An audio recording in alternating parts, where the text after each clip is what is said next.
கர்த்தருடைய பரிசுநாமத்துக்கு ஸ்தோத்திரம். கர்த்தருடைய வார்த்தையை பெற்றுக்கொள்ள தேவன் கொடுத்த கிருபைக்காய் தயவுக்காய் நான் தேவனை அதிகமாக ஸ்தோத்திரிக்கிறேன். பேச வாய்ப்பிருக்கிற சபை போவதற்கும் சபையானவர்களுக்கும் என்னுடைய ஸ்தோத்திரத்தை தெரிவித்துக் கொள்கிறேன்.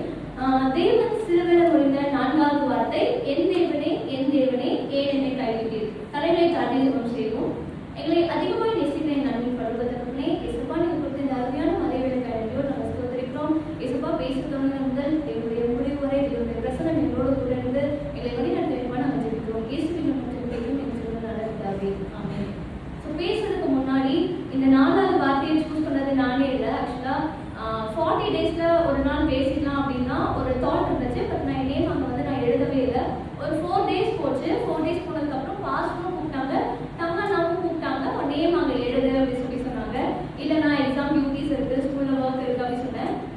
அண்ணா இந்த டாபிக் பேச அந்த டாபிக் பேசுன்னு சொன்னாங்க. பட் நான் எதுவுமே சொல்லவே இல்லை.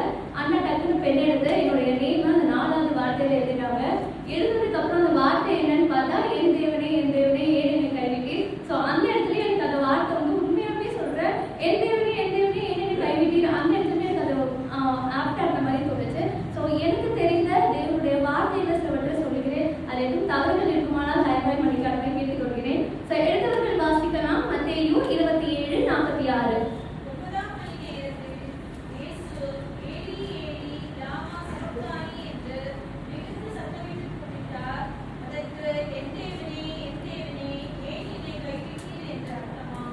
முதல் 3 வார்த்தைகளை பார்த்தோம் அப்படின்னா அது வந்து மற்றவர்களை சார்ந்ததா இருக்கிறது. இந்த 4வது வார்த்தை அது எப்படிப்பட்டதா இருக்கிறது என்றால் தன்னை சார்ந்த வார்த்தையா இருக்கிறது. முதலாவது வார்த்தை பிதாவே இவர்களை மன்னியும். 2வது வார்த்தை இன்றைக்கு நீ என்னோடு கூட பரதேசில் இருப்பாய் சொல்லி ஒரு கற்பனை பார்த்து சொல்றாங்க. 3வது வார்த்தை ஒரு மகனுக்கும் ஒரு தாய்க்கும் உள்ள உறவினை குறிக்கிறதா இருக்கிறது. ஆனா இந்த 4வது வார்த்தை அது தன்னை சார்ந்த ஒரு வார்த்தையா இருக்கிறது. யோவான் 10:30.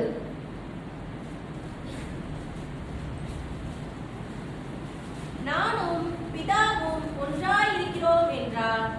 இந்த வார்த்தை வந்து மத்தேயு மற்றும் மார்க்கு சுவிசேஷத்துல நமக்கு வந்திருக்கும். ஆனா இந்த இடத்துல என்ன பண்றாங்கன்னா நானும் பிதாவும் ஒன்றாய் இருக்கிறோம். சோ எல்லா இடத்துலயும் பிதா என்று அழைத்தவர் ஏன் இந்த இடத்துல தேவனே என்று அழைக்கணும். அதே போல தேவனுடைய சித்தத்தை எல்லாம் அறிந்தவர். இந்த மாதிரி நம்ம இந்த உலகத்துக்கு வருவோம், இந்த மாதிரி பாடுகள் அனுபவிப்போம், இந்த மாதிரி மறைத்து போவோம், உயிர் திருவோம் சொல்லி தேவனுடைய சித்தத்தை எல்லாம் அறிந்தவர் ஏன் இந்த வார்த்தையை கேட்கிறோம். அதுக்கப்புறம் பாத்தீங்கன்னா நம்ம சிலுவை பாடுகள் ரோமர்களாலையும் யூதர்களாலையும் கிட்டத்தட்ட 468 அடிகள் பெற்று சீஷர்களால் அந்த கெத்செமனே தோட்டத்துல கைவிடப்பட்ட நிலையில இயேசுப்பா இந்த வார்த்தையை சொல்றாங்க. எப்ப தெரியுமா இந்த இயேசுப்பா இந்த வார்த்தையை சொல்றாங்க? அதுக்கு முன்னாடி இருக்க வசனம் மத்தேயு 27:45. 6ஆம் மணி நேரம் முதல் 9ஆம் மணி நேரம் வரைக்கும் பூமி எங்கும் அந்தகாரம் உண்டாயிற்று. சோ முதல் 3 மணி நேரம், 3ஆம் மணி நேரம் முதல் 6ஆம் மணி நேரம் வரை இயேசுப்பா முதல் 3 வார்த்தைகளை பேசி முடிச்சுறாங்க. 3 மணி நேரமா இயேசுப்பா 3 வார்த்தைகளை பேசி முடிச்சுறாங்க. 6ஆம் மணி நேரம் முதல் 9ஆம் மணி நேரம் வரை பூமி எங்கும் அந்தகாரம் சூழ்ந்தது. அந்தகாரம் என்றால் என்ன? இருட்டு. சோ இருட்டுக்கு இன்னொரு பொருள் என்ன பார்த்தோம் அப்படின்னா பாவம். சோ நாம செய்த பாவங்கள் நிமித்தம் இயேசுப்பாங்க என்ன பண்றாங்கன்னா சிலுவையில் தொங்குகிறார். உலகத்திற்கு ஒளியாய் வந்தேன் என்று சொன்னவர் நாம செய்த பாவங்கள் நிமித்தம் அவர் அந்த அந்தகாரத்துக்குள்ளாய் போகிறதை நம்மளால பார்க்க முடியுது. இதே கருத்தை தான் சொல்லியிருப்பாங்க ஆதியாகமத்துல, இருளையும் வெளிச்சத்தையும் வெவ்வேறாக பிரித்த நம்ம தேவனால நாம செய்த இந்த அந்தகாரத்தின் மூலமா அந்த அந்தகாரத்தை அவரால் பிரிக்க கூடாமல் போயிற்று. யோவான் 1:29 சொல்லியிருக்கு, உலகத்தின் பாவங்களை சுமந்து தீர்க்கிற தேவ ஆட்டுக்குட்டி. சோ அவர் பாவம் செய்யல, குற்றம் செய்யல, பரிசுத்தம் உள்ளவராய் அவரை பூமி எங்கும் சுற்றி வந்தார் சொல்லி நம்ம வேதவசனம் படிக்கிறோம். அதே மாதிரி பாத்தீங்க அப்படின்னா அவர் ஒரு வாரமா எருசலேம்ல ஒப்பு கொடுக்குறாங்க. ஆனா ஒருத்தராலையும் இயேசுப்பா மேல ஒரு குற்றத்தையும் கண்டுபிடிக்க முடியல. அப்புறம் பிலாத்து கிட்ட கூட்டிட்டு போறாங்க. பிலாத்து கிட்டையும் இயேசுப்பாவால ஒரு குற்றத்தையும் பிலாத்துவாலையும் கண்டுபிடிக்க முடியல. ஆனா நாம செய்த பாவங்கள் நிமித்தம், நாம செய்த அக்கிரமங்கள் நிமித்தம், நாம செய்த மீறுதல் நிமித்தம் வாயை திறவாத ஆட்டை போல அந்த 3 மணி நேரம் அவர் சிலுவையில் தொங்கிறதை நம்மளால பார்க்க முடியுது. வேதவசனம் சொல்லுகிறது அவர் தேவ தூதருக்கு கைகொடாமல் ஆபிரகாம் சந்ததியாகிய நமக்கு கை கொடுத்திருக்கிறார் என்று.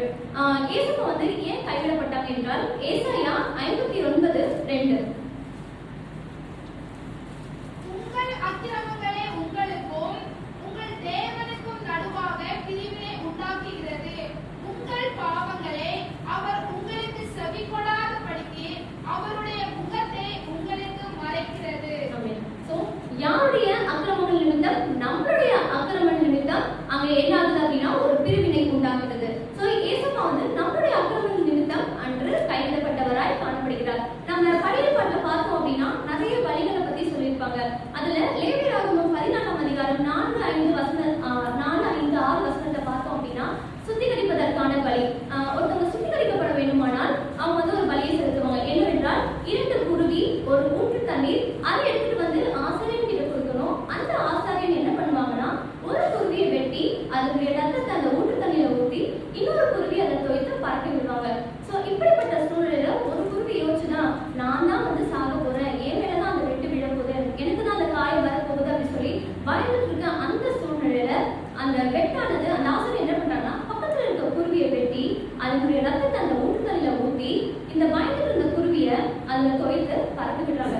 அப்ப பறக்குறப்ப அந்த குருவியுடைய மனநிலைமை எப்படிப்பட்டதா இருக்கும்? நான் சாக வேண்டிய இடத்துல, நான் அடி வாங்க வேண்டிய இடத்துல என்ன ஆகுது? இன்னொரு குருவி அடி வாங்குது. அதே போலதான் நாம செய்த பாவங்கள் நிமித்தம் நாம கஷ்டப்பட வேண்டிய இடத்துல ஏசப்பா நம்முடைய பாவங்களை எல்லாம் சுமந்தவராய் என்ன பண்றாங்க அப்படின்னா அந்த சிறுவையில காயங்களை ஏற்றவராய் அவர் காணப்படுகிறார். அவர் பாடுபடும் போதும் இல்ல வேதனைப்படும் போதுதான் இந்த வார்த்தையை சொல்லல. ஃபார் எக்ஸாம்பிள் எவ்வளவு பாடுகளுடைய வஸ்திரங்களை சீட்டு போடுறாங்க, அவரை அவ்வளவு துன்புறுத்துறாங்க. அப்பதான் ஏசப்பா வந்து என் தேவனே ஏன் என்னை கைவிட்டீர் என்று கேட்கல. இருட்டு வெளிச்சம், பாவம் பரிசுத்தம். இருட்டு இருக்க இடத்துல வெளிச்சமானது வராது, வெளிச்சம் இருக்க இடத்துல இருட்டானது வராது. அதே போல பாவம் இருக்க இடத்துல பரிசுத்தமானது வராது, பரிசுத்தம் இருக்க இடத்துல பாவமானது வராது. சரி, இந்த உலகத்தின் பாவங்கள் எல்லாவற்றையும் சுமந்தவராய் அங்க யாரு காணப்படுகிறார்? கிறிஸ்துவானவர் காணப்படுகிறார். சோ அந்த பாவங்களின் நிமித்தம் அவருக்கு அந்த பிதாவின் முகம் அங்கு அவருக்கு மறைக்கப்படுது. அந்த பிரிவினையை தாங்க முடியாம சொல்லுகிற வார்த்தை தான் என் தேவனே ஏன் என்னை கைவிட்டீர். எடுத்தவர்கள் வாசிக்கலாம். யோவான் 8:29.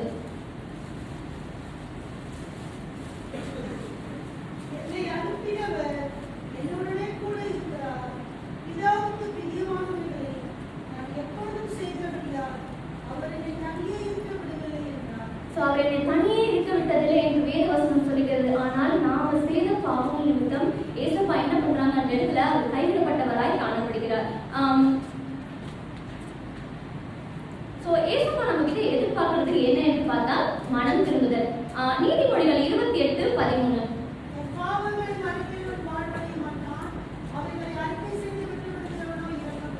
நம்மளுடைய பாவங்களை நம்ம என்ன பண்ணுவோம் அப்படின்னா நம்ம அறிக்கை செஞ்சிருவோம். ஆனா நம்ம எப்பயுமே ஏதாவது தப்பு பண்ணிட்டோம்னா ஏசப்பா சாரி, என்ன மன்னிச்சிருங்க அப்படின்னு சொல்லி ஒரு வாட்டியும் நம்ம என்ன பண்ணுவோம்னா ஏசப்பா சாரி சொல்றவங்களா இருப்போம். ஆனா அதை வந்து நம்ம விட்டு விடுகிறோமா அப்படின்றத ஒரு கேள்விக்குறியா இருக்கு. நம்ம ஒரு வாட்டியும் பாவம் செய்யும் போது ஏசப்பா நம்ம மன்னிச்சிருவாங்க.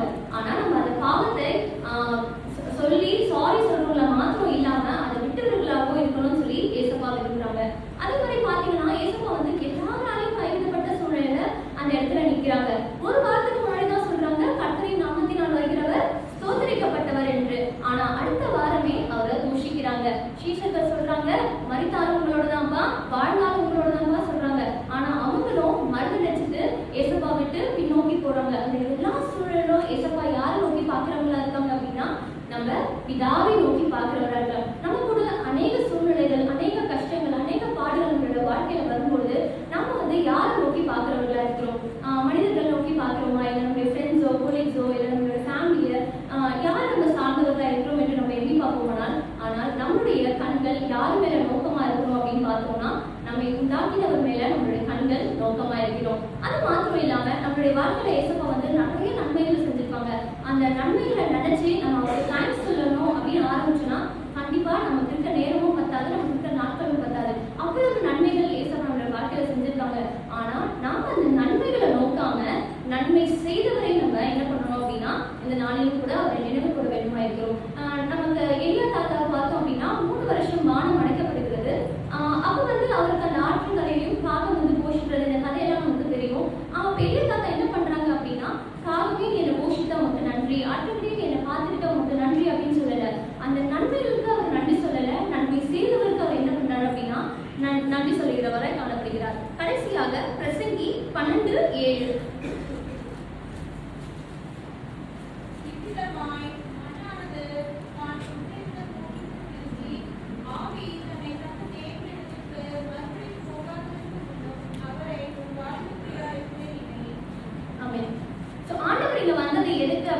பாவ மன்னிப்பை கொடுப்பதற்கும் நித்திய வாழ்வுக்குள்ளாய் நம்மை சேர்த்துக் கொள்வதற்கும் தான். நம்முடைய இந்த மண்ணானது என்ன ஆகும் அப்படின்னா மண்ணுக்கு திரும்பி போடுன்னு சொல்லி எல்லாருக்குமே தெரியும். ஆனா நம்ம மறித்தாலும் சரி, இல்ல கர்த்தருடைய 2ஆம் வருகை சமூகமா இருக்கு நம்ம எல்லாருக்குமே தெரியும். அந்த 2ஆம் வருகைக்கு நம்ம தயாராக இருக்கோமா அப்படின்ற ஒரு கேள்வியோட நம்மளுடைய சரீரத்துல ஒரு காயமோ ஒரு பலவீனமோ ஒரு அடியோ பட்டா அதுக்காக நம்ம எவ்வளவு பிரயாசப்படுறோம், அதுக்காக நம்ம ஹாஸ்பிட்டல் போறோம், ட்ரீட்மெண்ட் எடுத்துக்கிறோம், அதை சரி செய்வதற்கு நம்ம நிறைய ட்ரீட்மெண்ட் எடுத்துக்கிறோம். ஆனா நம்மளுடைய ஆத்மா காயப்படுமானால், நம்மளுடைய ஆத்மா எப்படி காயப்படும் என்றால் பாவம் செய்வது மூலம் நம்மளுடைய ஆத்மா காயப்படும். அந்த ஆத்மாவை ரட்சிப்பது எப்படி என்றால் ஆத்மாவை வேத வசனம் தான் என்ன பண்ண முடியும், ரட்சிக்க முடியும். அந்த வார்த்தையானவர் அந்த வார்த்தையை எழுதி நம்ம கையில கொடுத்திருக்காங்க.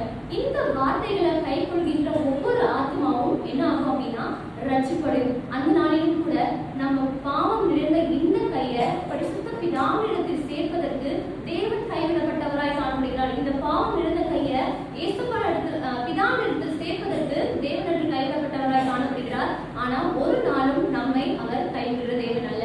நம்ம வீட்டுல எல்லா வீட்லயும் இந்த வசனம், நான் உன்னை விட்டு விலகுவதும் இல்லை, உன்னை கைவிடுவதும் இல்லை. இந்த கைவிடுதல் என்பது யாருக்குமே ஒரு பிரியமில்லாத வார்த்தையாக இருக்கும். ஆனா தேவன் நமக்காக, நம்மளுடைய பாவங்களுக்காக, நம்மளுடைய மீறுதலுக்காக அவர் கைவிடப்பட்டவராய் காணப்படுகிறார். நம்மளை கைவிடுவதற்கல்ல, நம்முடைய கையை பிதாவினிடத்தில் சேர்ப்பதற்கு ஏசப்பா அந்த நாளில கைவிடப்பட்டவராய் காணப்படுகிறார். கர்த்தர் தாமே இந்த வார்த்தைகளை ஆசீர்வதிப்பாராக.